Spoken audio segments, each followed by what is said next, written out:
So we need to come up with the recipe to define murder or homicide. What do we call that recipe? Corpus delicti, or body of the crime. Literally translate the body of the crime, and what we call that, the elements of the crime also? Yes. So let's do that. How are we going to define that? How are we going to build the crime of homicide? Who did it? So we need somebody to do it. So we're talking about convergence. We need a criminal act of somebody to be blamed for that criminal act, convergence. So what elements of homicide do we want to put in there if we're going to create a crime of murder? The death of a person by another person. Okay, the death of a person by another person. So we need a victim. So we need the killing of another person at the hands, or the killing of a person at the hands of another. Something along those lines. All right. Or act. An act that would cause the killing. Why is there a differentiation? Why is there a differentiation there? Because there's accidental homicides instead. So can we? But they still die. Sure, So that's accidental. It could have been an act. More than just. So let's differentiate homicide and murder then. So we have different kinds of homicide, right? We have justifiable homicide. We have homicides that fall into like second degree, manslaughter, things like that. And then we have this first degree homicide, which we'll call murder. How do we differentiate murder from the rest of those crimes? You started to touch on it there. You said it doesn't fall under accidental, right? No. Is there a word we can add into that corpus delicti to specifically talk about that type of killing where it's on purpose? Malice. Yeah, intentional with malice. Either one of those they're synonymous. So we could build it by saying it is the purposeful killing of a person at the hands of another. Now we're getting a little bit more into the details that we have, or the details we need.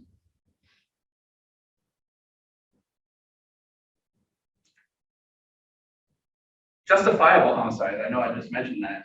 What are those legal or illegal? Illegal. Legal. By definition, something that is justified is legal. How do we define justified? Justifications. We talked about those last week. The if or not rule. Technically, that's the proximate cause rule. The if but not rule is the proximate cause rule. But there's a similar. We said I did it, but that was a rule that we used for excuses. I did it. I accepted criminal liability, but here's why I did it. So I'm not 100% criminally liable. But justifications, we're trying to excuse all criminal liability. It's legal or justifiable homicide. It's protected under law. Right. Whether you soldier, enemy, or so forth. So usually justifications, especially when it comes to homicide, are going to be codified.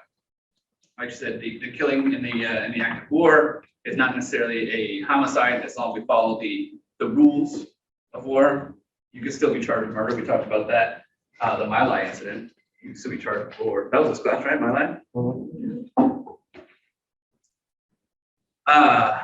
What are some other justifiable homicides? You guys have rebels, so I don't know if the page will help you much. But 227 is what we're on. When the state order execution. So the warden of a prison can't be charged with murder for carrying out a court-ordered or state-ordered execution. So that is technically the killing of a person at the hands of another. However, it was duly authorized by the state, by the court. Soldiers we talked about. What about self-defense? Yeah. As long as what criteria do we need for self-defense to fall under the category of justifiable? To only get the amount of fund that we can use. Right, so it's a reasonable amount of force in return. It's timely, necessary. So we can't do a preemptive self-defense, and we can't do, what was the opposite of preemptive self-defense? After the fact. Right, after the fact, we talked about the father killing the man who molested his son. We can't do that afterwards. It's not justifiable. You may fall under some other rules. We spoke about another class yesterday. You could fall under some other rules, some mental health rules, things like that. But technically speaking, it doesn't fall under the justifiable homicide for self-defense. Or the defense of others. In that case, it would have been the defense of others.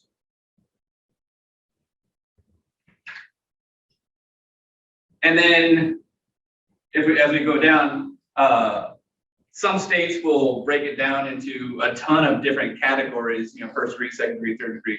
But in general, in this class, we're going to talk about just that first degree with the malice of forethought, or all other homicides. You can go down to negligent homicide, manslaughter, things like that that are accidental. Or I know we spoke about this, an imperfect self-defense. Anybody remember what an imperfect self-defense was? It's different than an imperfect defense when it comes to legal defenses. When somebody is attacking you and you attack back with an unreasonable amount of force. So I believe the example we used was somebody comes and punches you in the eye and you pull out a gun and shoot them. Is that reasonable? No, the amount of harm that person is going to do to you in general, outside of any additional factors in that story, in general, the amount of harm being done by being punched in the face is not reasonably equal to what a gun will do. So if you were to use a gun to defend yourself from that, it would be an imperfect self-defense.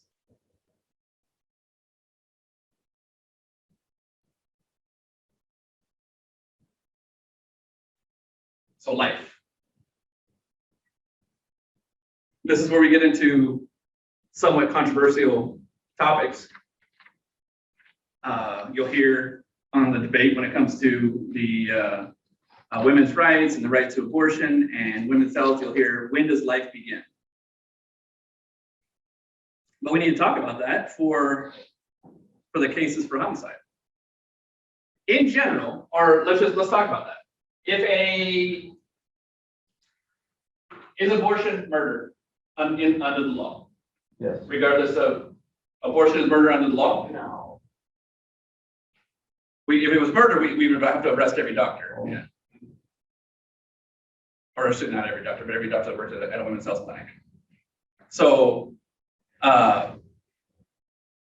under a lot of opinions, absolutely. Under a lot of strongly held beliefs and convictions, it is. However, the way the law is written, abortion is not murder. And we deal with morals and morality.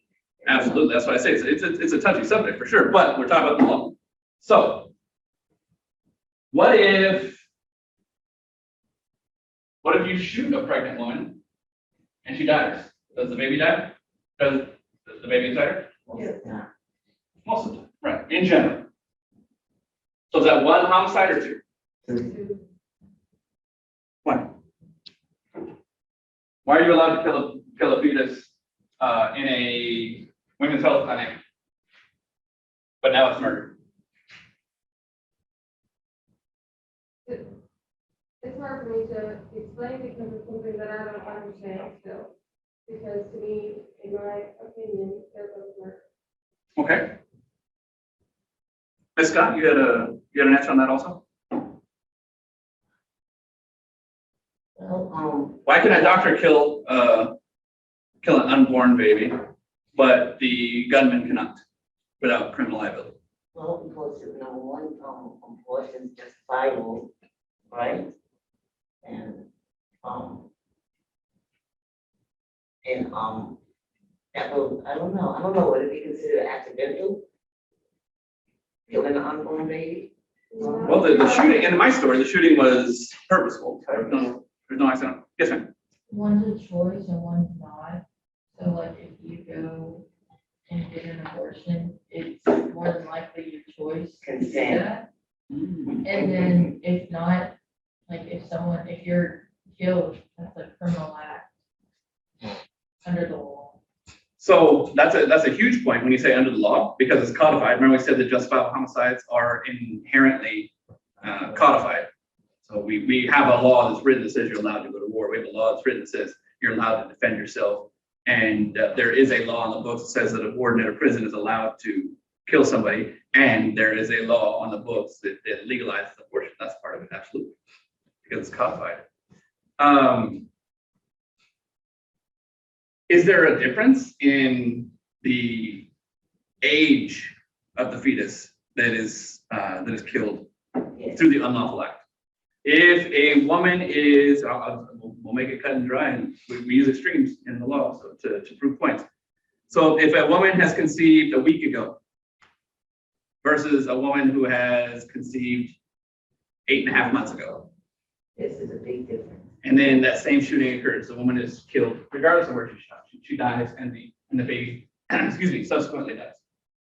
The baby dies not because of wounds to itself, but because the host mother has died. Is there the same level? Do you think there's the same level of criminal culpability in those two scenarios? The woman who is 1 week pregnant and the woman who's 8.5 months pregnant, and she's shot by a stranger, and she dies, and subsequently the baby dies. There's some difference in that? No. No, they're both murder? Yeah. Okay. Well, they're both murder on her, absolutely. I'll be clear. Is it the same level of criminal, are they both, is the gunman liable for 2 homicides in both of those scenarios? Yeah. Fine.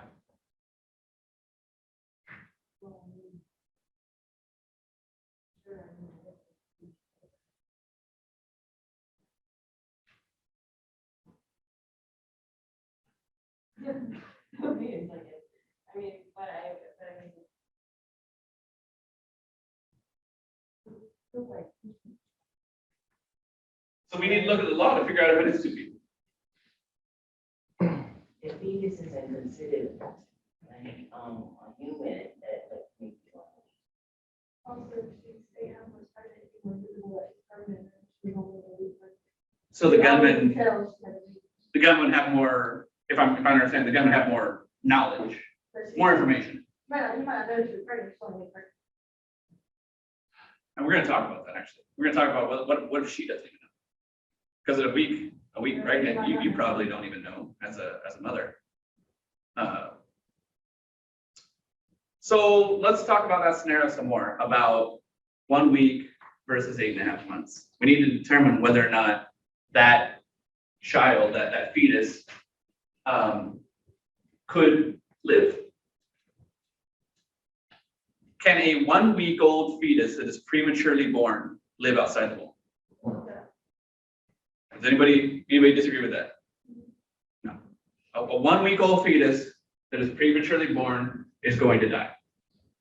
Regardless of being shot, I'm talking about just naturally prematurely born, a 1 week old fetus is going to die. But without a doubt, I think we all agree on that. An 8.5 month old baby, excuse me, an 8.5 month old fetus. Can an 8.5 month old fetus be prematurely born and live? Yes. In general, I mean, it's not ideal, but it can live. That child can survive. So what if we use that as the dividing line? I just combine 2 words. I combine defining and dividing, but I want to use both of them. What if we use that as the defining dividing line between whether or not it is murder or not? What if you kill a 1 week old fetus that couldn't live anyway outside the mother's womb, versus the scenario that I gave to Ms. Porter, the idea that an 8.5 month old can live outside the womb? Does that change anybody's mind? It shouldn't because, I don't know, but under the law, I mean, to that individual, to that mother carrying that fetus, it's. True, but we can't always deal with the feelings. We got to deal with the law. We have to codify something, right? And so we're going to use that. We're going to use that line. The idea that somebody could live, the fetus could live outside the womb, reasonably live outside the womb if they were born at the time of the murder. And that is what we're going to call life for the purposes of unlawful killing. Outside of abortion, things like that, abortion is codified. But we don't know. We don't know if the baby would live or not, right? We assume that an 8.5-month-old baby would live in this form, but sometimes they don't. Sometimes it's complicated. So under the law, the way we're gonna phrase this, the way we're gonna come up with our elements, if the fetus would have a 75% chance of living had it been born at the moment of the murder, the moment of death, at the age it was, at the moment it died, it could have left the womb and 75% chance that it would have lived. And that is a life. That's how we're going to define whether or not there's multiple homicides or just one. So 75% chance? Right. Is that under the law, or we just? Yes.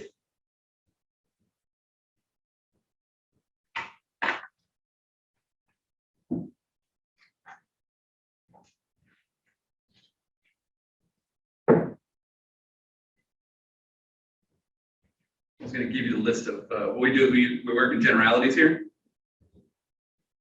because every state has just slightly different laws.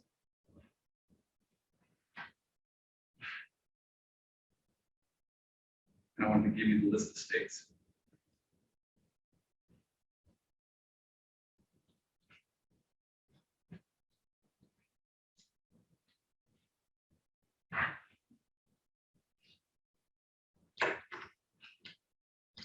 So it was a 1996 California law that 13 other states followed. So the case law, how that was developed, it wasn't necessarily codified originally, but then we had to come up with a way to define, and that's what case law does a lot of times, is helps with our definitions. So 75%, whether or not it was lived at the time that it was killed. There was a murder that came to, that came about the Lacey Peterson. Yeah. Scott Peterson and Lacey Peterson, he was charged with 2, and she was pregnant, right? She's about to have that baby. Right, she was very, very pregnant. So the courts determined that there was more than a 75% chance that she delivered that baby prior to her husband killing her. You remember how she died?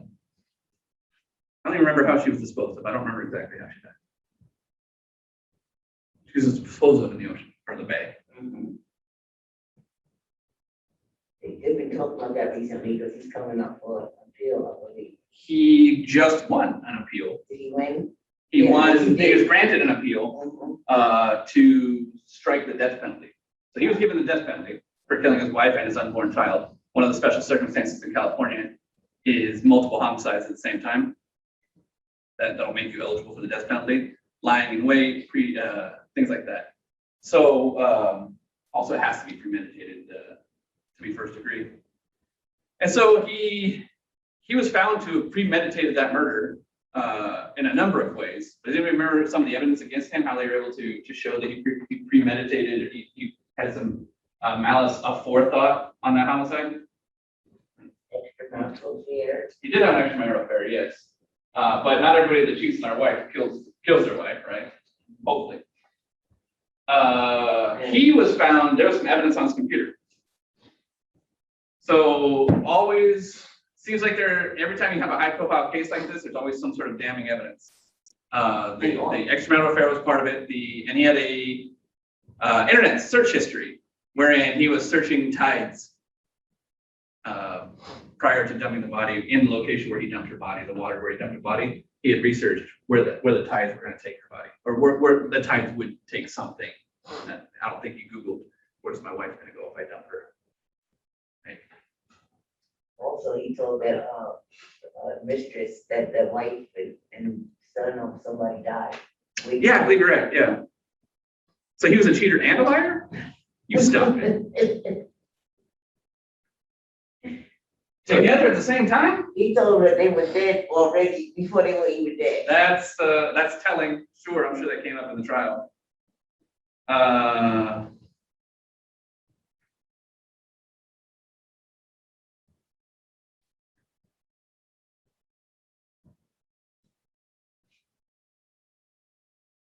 Let's talk about what Ms. Pendergraft brought up. What was that point you brought up about being visible versus not visible?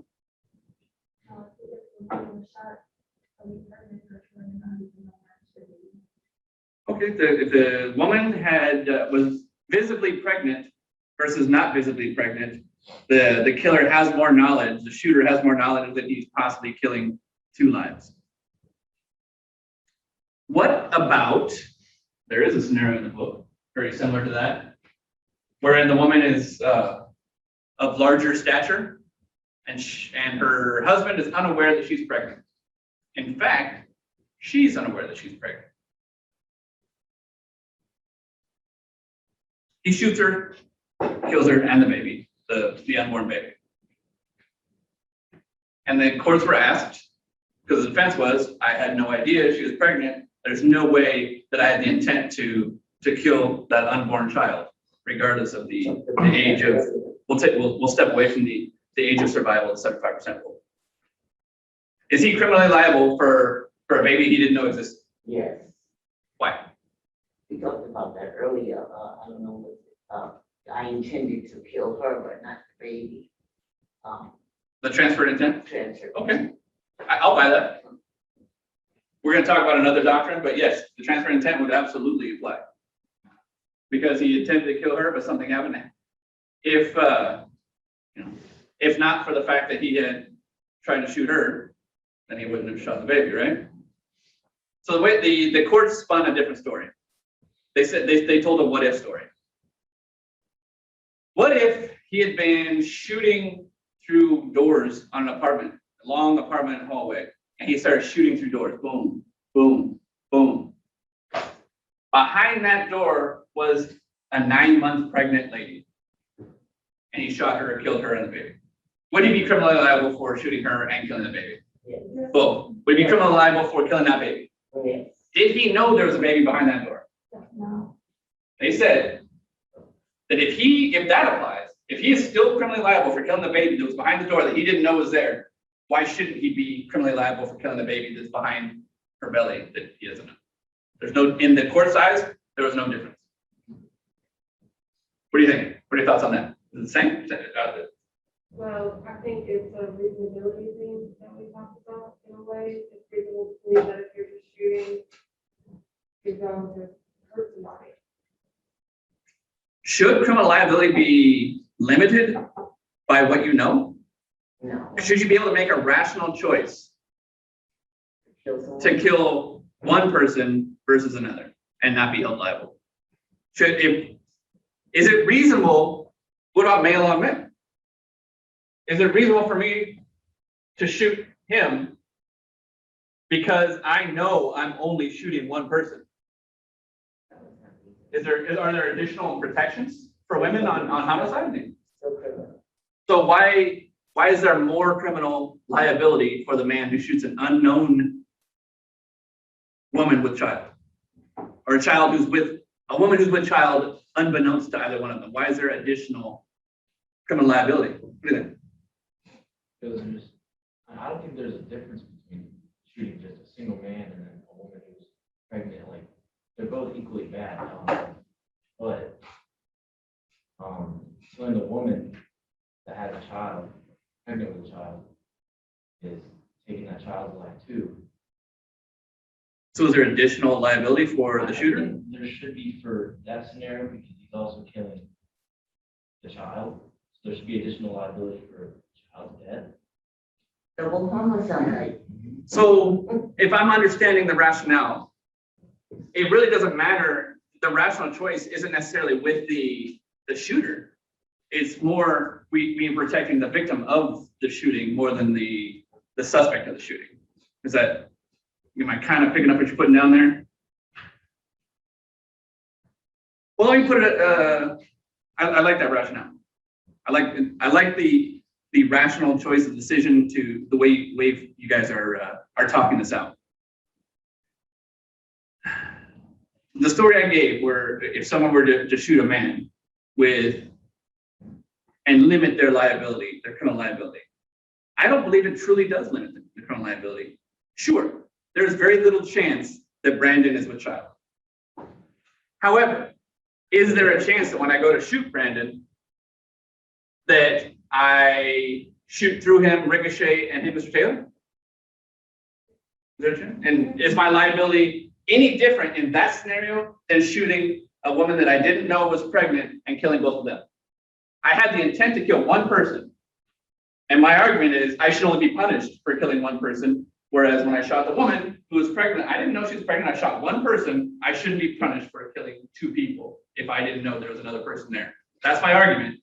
But I submit to you that if I shoot one person, it goes through him and ricochets him, hits Mr. Taylor, that same argument is there, but it becomes invalid. That's what I submit to you. Does anybody argue that? Okay. You argue that? Is there less liability through shooting Mr. Taylor on accident after? Yeah. No? We intentionally shot a gun knowing that it would cause harm, so. Can you speak on that? So like, when you were giving examples of like someone shooting out the window, like you knowing that you're shooting a gun, it could like obviously cause harm to someone. It's inherently dangerous, right? Yeah. Okay. So no matter whether a woman will be pregnant or not, like knowing that you're shooting a gun can cause harm. I think that last sentence, I didn't quite hear you. Knowing that you're gonna shoot that gun can cause harm. Right. It's not to recall. It might have been because I was stuck in my coffee, but I didn't see quite hear you. It's the proximate cause instead of. Absolutely the proximate cause.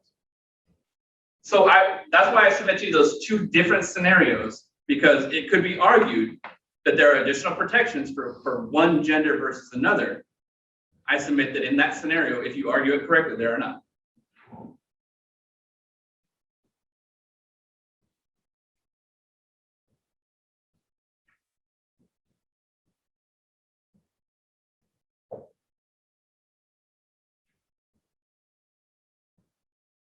So we've defined life. Or at least we've argued it, right? So I think until the end of time, that argument will continue. I doubt that the 75% rule, the 5 to 6 week rule that you also see in the book, that conflicts with the 75% rule, but I want to present too many different conflicting scenarios to you. I think that they're all going to be argued.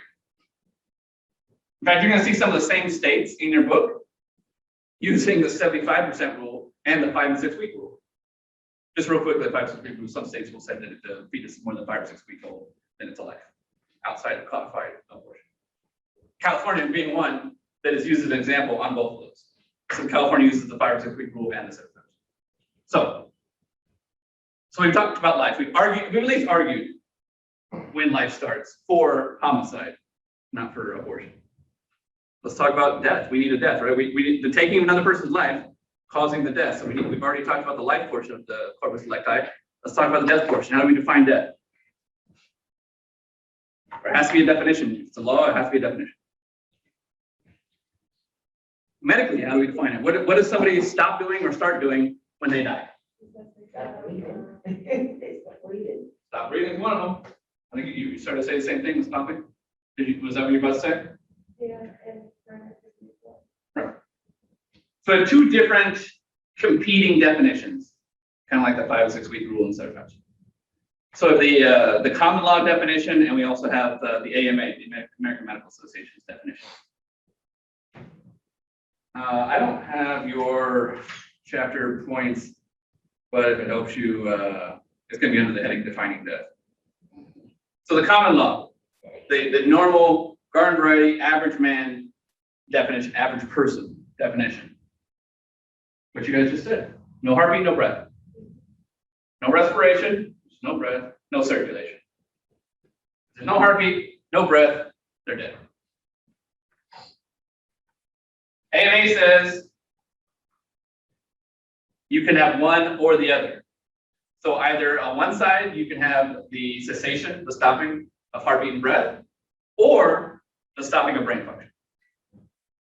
So, but you have to have both on the heart. So no heartbeat and no breath, or you can still have heartbeat and breath, but no brain function. They consider that dead. Why? Why do we still consider somebody who can breathe, who is breathing and circulating, but has no brain function? Because they still are brain dead. You know, that's the term for it. So that. Why would we keep somebody alive then? Usually, if they're brain dead, they're being kept alive, but circulation and breathing, right? I'm sorry? Yeah, that's time limit on it, for 24 hours, I believe. But there's part of the codified law that talks about for 24 hours. The minimum 24 hours to become, because you can be revived. But if you were that way for more than 24 hours, according to AMA. But why would we keep somebody alive then? What are some of the reasons? If your family member, your spouse, I mean, it doesn't get any closer than that, your spouse. Why would some people keep a spouse alive who's brain dead? You just don't want them to die. I think that's a really valid reason. You just don't want them to die. You don't want to lose that person. You can't bring yourself to allow them. And if there is a medical way to keep them breathing and circulating, then some folks will choose to do that. And then some people believe that they can come back from it. Sure, the hope Yeah. is another one. And I'm sure there are stories. I mean, Oh, yeah. there are folks waking up in comas, which are different than brain dead. But I don't know if there are stories of folks coming back from complete brain death for years at a time. There's always outliers. What do you think? What's another reason folks would keep a spouse or anybody alive that wouldn't naturally be alive? Because you take them off the ventilator and the circulator. I don't know the medical term for that, but you keep their heart going and you keep their breathing going, but their brain isn't working. Why would some folks do that? In case like when it's happening and have a chance, like, or like their family was survive. Oh, right, other folks. So you're kind of extending it indefinitely until you can save your lives, or other folks can save their lives. What about pregnancy? Tell me about that. So with the 8.5 months, whatever, at 75%, would it give them time for a doctor to come in and take that baby? So if you had an 8.5 month pregnant spouse who was involved in some sort of, in this case, we're just talking about death. We're defining death. We're not defining murder at this very second. So if you have an 8.5-month-old person who was involved in some sort of tragedy, woman that was involved in some sort of tragedy, and it resulted in her brain death, but through the use of circulation and respiration, you could keep her alive for 2 more weeks to deliver that baby, or just long enough to deliver. I think we said 8.5 weeks is a good chance that baby would be over there. Good chance that baby would survive. I think a lot of husbands would choose, a lot of spouses would choose to keep their spouse alive long enough to deliver that child. They wouldn't want the child to unnecessarily die. Yes. So, if you are brain dead, there's little to no chance of coming back. You can't come back. I've never heard of a story. I'm always open to outlier stories. I think the one we can go back from is the coma, where there's still any activity. That happens. So is that reasonable how does that affect the homicide? Now, how many homicides do we have if that occurs? Just the one. Yeah. Before, we had 2 potential homicides. Now we have 1. In that case, would you have a actual homicide and then an attempt? I would be open to that argument. Yeah. If you wanted to argue that to me, I would hear that. Because this question was, we didn't hear it. Would you have, what was the manner of death?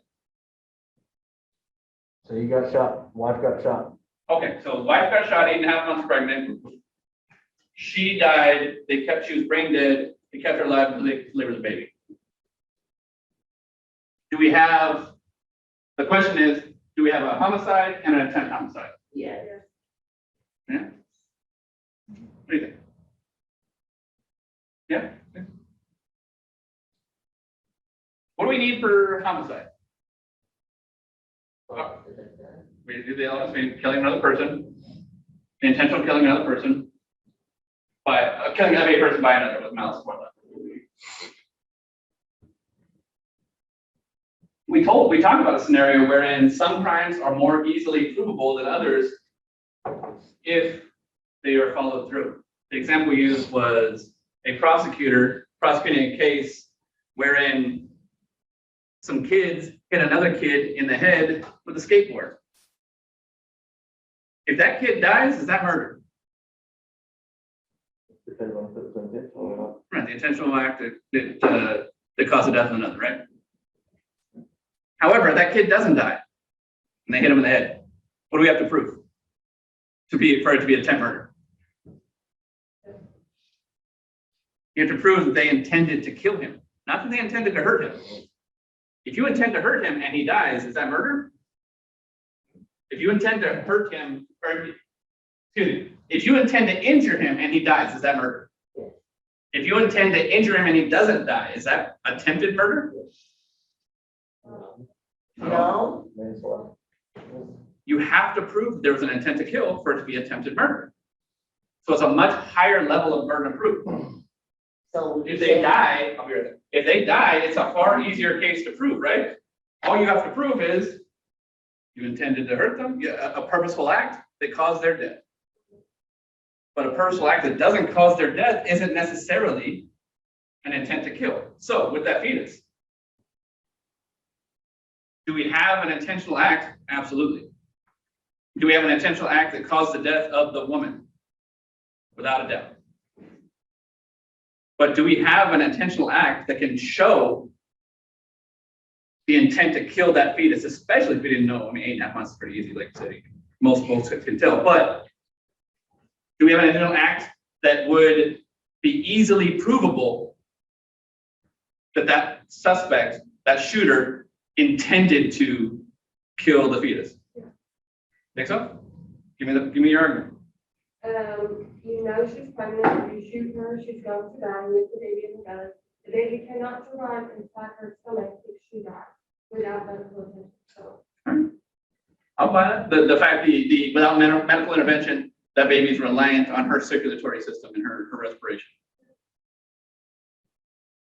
The point I'm trying to make is that to bear in mind that the proving of attempt crimes is often far more difficult than the proving of successful crimes. In this case, like I said, on both of you, I'm wide up. I'm ears open on an argument of why that is, why we can get a successful prosecution for attempt. But it's not going to be as cut and dry as if they both died. Can we agree on that? The force that was used, even with the skateboard, you know, and you went for the head. it'd be hard to prove if he didn't die because of the force used didn't kill him. It'd be hard to say that he tried to use force that was killing him. I just keep the argument. I can make that scenario just a little bit easier to argue, a little more cut and dry. What if the suspect hits the victim in the shoulder, knocks him into traffic, and he gets hit by a car? Is that murder? No. Oh, yeah. It's a purposeful act that caused the death of another, right? However, if he doesn't get hit by a car and he only gets hit in the shoulder, is it still attempt murder? Even though it would have been murder because it wasn't successful. Now that's more, it was extremes to prove points.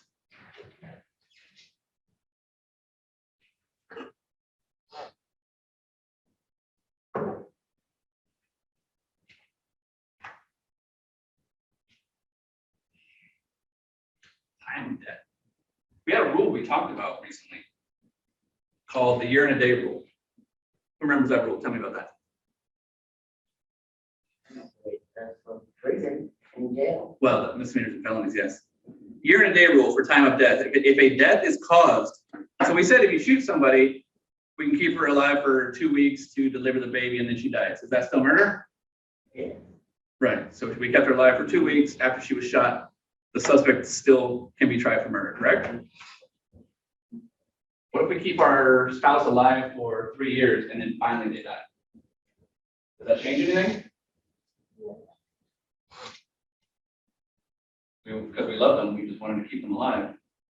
And then finally we realize there's no hope. And we get past it psychologically, we allow them to die. We pull the plug and we allow them to die. 3 years later versus 2 weeks later, is there a difference? No. For murder? I'll give you a hint. I just mentioned something called the year and a day rule.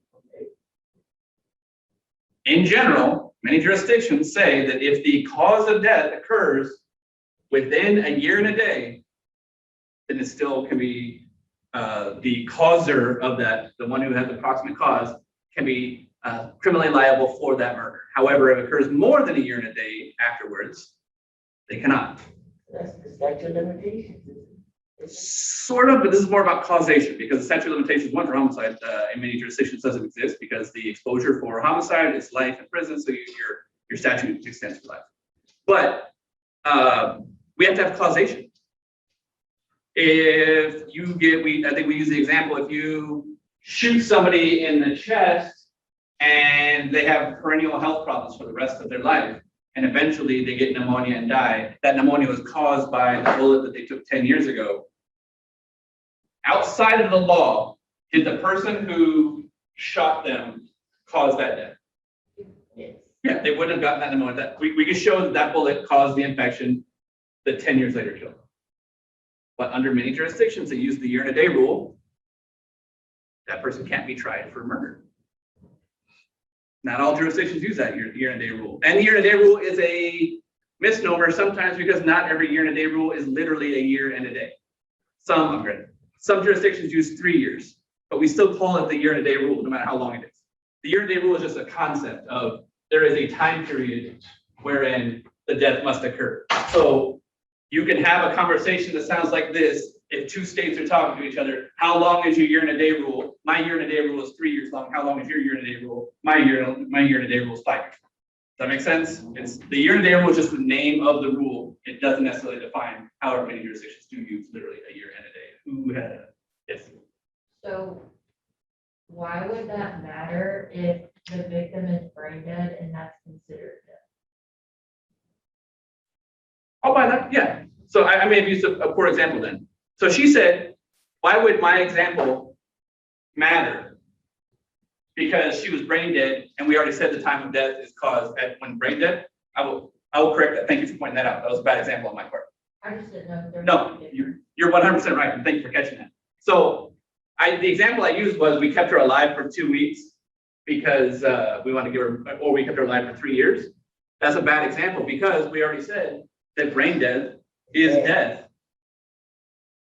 So a better example would have been if she had been shot and put in a coma or something like that. So thank you.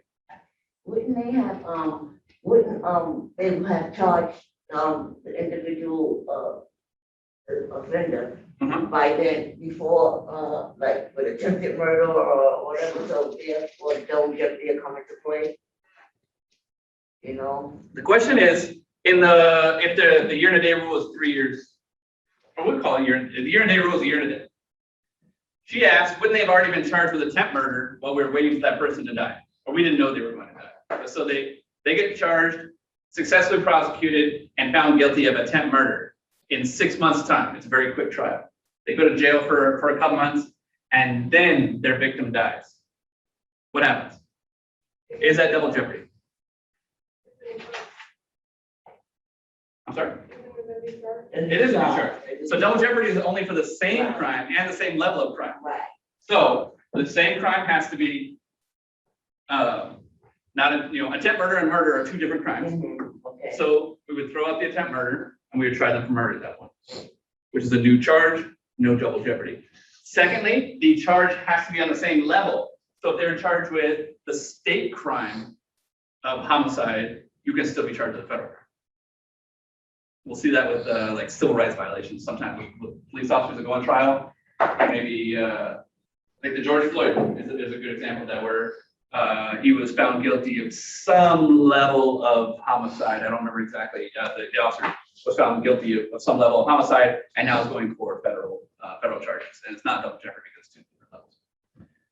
So James Brady. Does that name ring a bell? James Brady and John Hinkley. Yeah, that was, guy that was going under the president. Yeah. So you don't know James Brady and you don't know John Hinkley. I hope you know Ronald Reagan.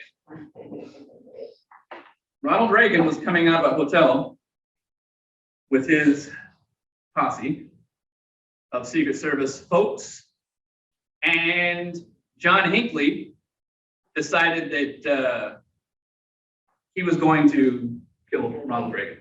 He had it in his mind. Anybody know why he wanted to kill Ronald Reagan? It was very silly. Well, it wasn't silly to him. Who knows who Jodie Foster is? Right. You know Jodie Foster, the actress? She was in what was the FBI movie? Silence of the Lambs. The FBI agent in Silence of the Lambs, Jodie Foster. Well, John Hinkley had it in his mind. He had a crush, an obsession, probably more than a crush. He had an obsession with Jodie Foster. And in his mind, what do you do when you like a girl? You want to impress her. I think every normal guy in this world, when he likes a girl, wants to impress her. I do. Every girl I've ever dated, I wanted to impress her. I would try to do something. Impressing sometimes means that I got her flowers, I took her out to someplace nice, I said something funny, something witty, anything I could to impress a girl. That's what I did.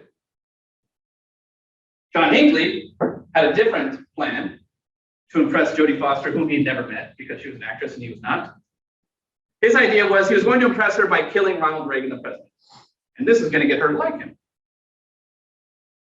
I'm not going to comment on the chances of success on his plan, just the fact that that was his plan. So he waited outside the hotel where he knew Ronald Reagan was going to walk out. And he, as Ronald Reagan passed, he fired 5 or 6 shots from a handgun to kill Ronald Reagan. One of those rounds hit a police officer. One of those rounds hit a Secret Service agent. Another round hit, I don't remember his title at the time, but he ultimately became a press secretary. He may have been press secretary at the time, James Brady. He was a staffer, James Brady. And the last round ricocheted off of the limousine, the bulletproof limousine, and hit Ronald Reagan. He shot 5 or 6 rounds for 4 people down. He ended up getting tackled. He didn't get killed. He ended up getting tackled and went on trial.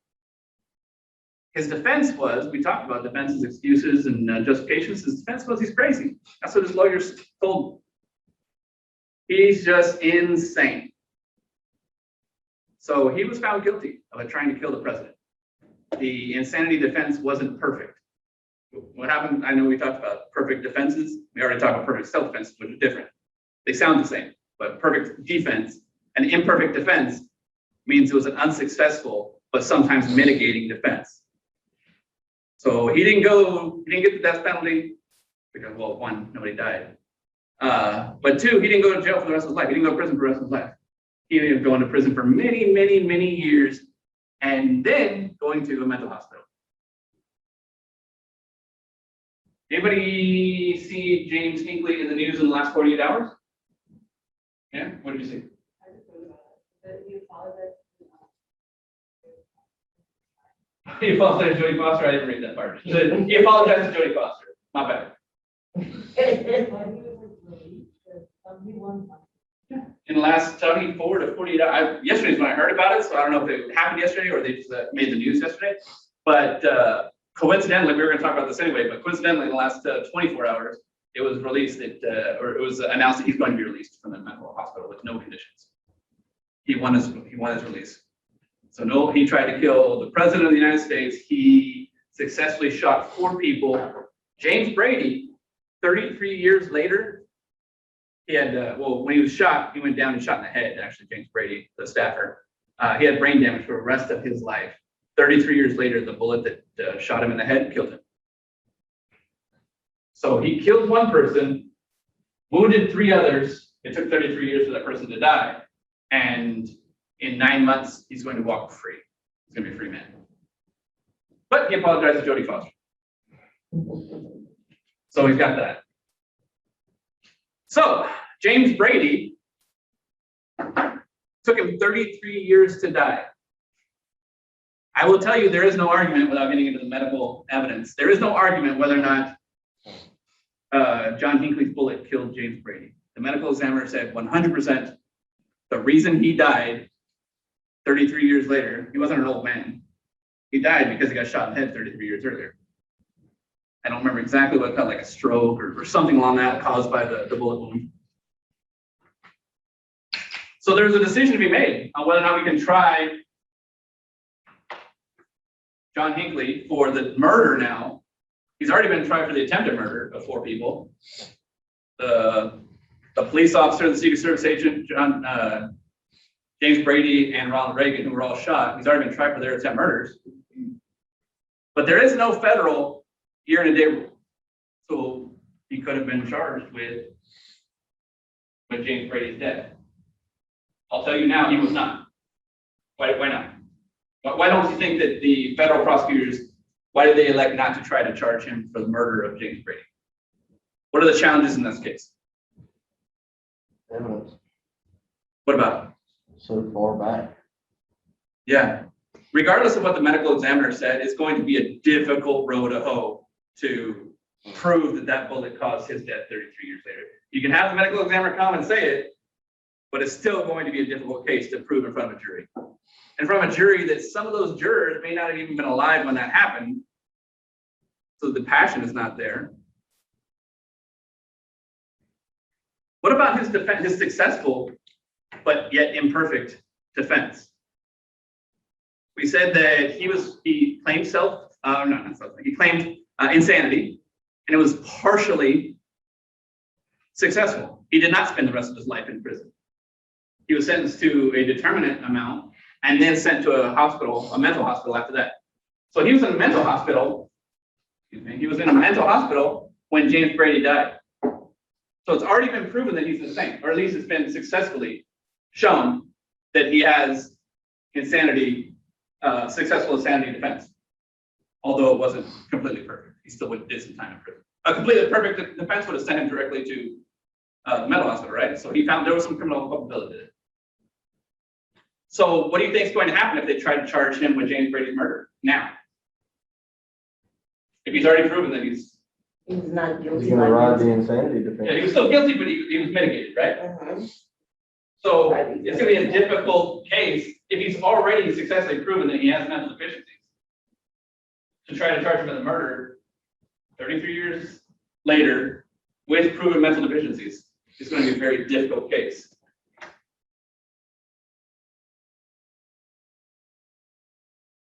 Nice shot.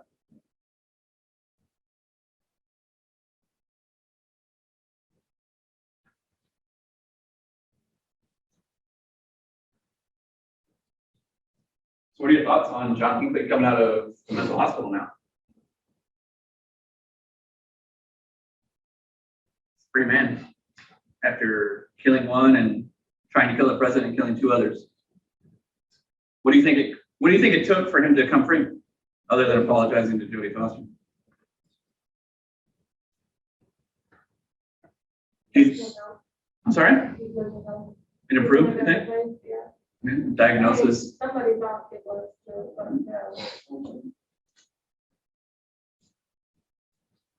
Do you think that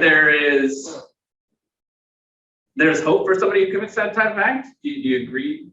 What about somebody who disagrees? Is there anybody who disagrees with the fact that somebody like that should be released? I'd like to hear that opinion. Maybe in this circumstance now. What do you mean? Even though it's like still a person, like the president, you know, that's like more serious than like other acts, I guess. So almost symbolically more serious. Right, not because of who he is as a person, just because of like the like kind of. And I think it's psychological. Is that what you're trying to say? What do you mean? What, psychological? Yeah, he didn't want to kill him because of like him just being this person who wanted to kill him because he was pregnant. So do you think that makes it more serious or less serious? The fact that he was killing almost a figurehead instead of a person? More serious. More serious. Okay. I could buy that. The idea, and I will tell you that it's not going to be, for one, it's not an overnight process. He's got to stay out of trouble for 9 more months. He's been granted this release in 9 months, next year sometime. And on top of that, it's been a process that's already been going on. So he was released from the hospital several times to visit his mother, things like that. It's not like he's been locked up 24 hours a day, 7 days a week for the last 40 years. He was slowly given opportunities to reacclimate to public. And most recently, the event that changed things was, I believe, his mother died. The one who he was allowed to go visit died now. So that may have added to the ammunition to make that decision. Yes, I do think that there is a psychological part, but he's probably gonna have to need mental health forever. If you have the ability to carry out such an act, then there's definitely something going on. I don't think that's something that just goes away. what do you think about putting restrictions on somebody like that? Is it lawful? Can you compel somebody like that to maintain mental health treatment? Yeah, I think that's exactly what's happening. Yeah, I think it's gonna be difficult, especially if he's already served his sentence. So there's no parole conditions, there's no probation conditions. These are all, it was essentially a civil hold, a mental health hold. It's gonna be very difficult to compel mental health treatment from somebody who has no supervised release. He's being released unsupervised. So he doesn't have to take any meds. He doesn't have to go treatment. And there may be, you can't keep him from certain locations outside of a restraining order. You can't order him to go get treatment. You can't order him to never go see a Jodie Foster movie. But he doesn't have to go through any, like, It's unsupervised release. So that to my knowledge, there's no I think that's dangerous. compelled followance of any conditions. Especially not being in society for so long. Everything's gonna be different. Yeah. Is it fair to hold folks like that that are mentally ill outside of their criminal sentence? So he did his sentence. He did. He was sentenced to however many years it was, less than 33. He was sentenced less than 33 years. And then he still stayed somewhat pseudo incarcerated. Is it fair for us to hold folks that are part of our society behind essentially bars, these are mental health bars instead of prison bars? Should we allow, as a society, should we lock people up that have no criminal liability anymore? He did a sentence. He tried to kill the president. He was sentenced to however many years, and he did those years. He did his time. Is it fair to keep him in a hospital after that? I think that there needs to be a program to readjust them and make sure that they are brought into society properly and not just left free. Not just overnight. So, yeah. That's probably what part of the next 9 months is, and he's already been doing that for some time with his mother. That makes me feel a little bit better about it, knowing that, but to just let somebody go is so different. But while in a mental institution, he's receiving supposedly the treatment he's supposed to be receiving. Absolutely. I think there should be conditions when they release that if he doesn't continue mental treatment, that he has to be brought back. That's the unfortunate side of serving his term and getting put behind a mental hospital doors instead of jail doors. The conditions, he did his time. Now he's just getting treatment. And there are folks that say his treatment is complete, successful. Any questions about what we talked about today?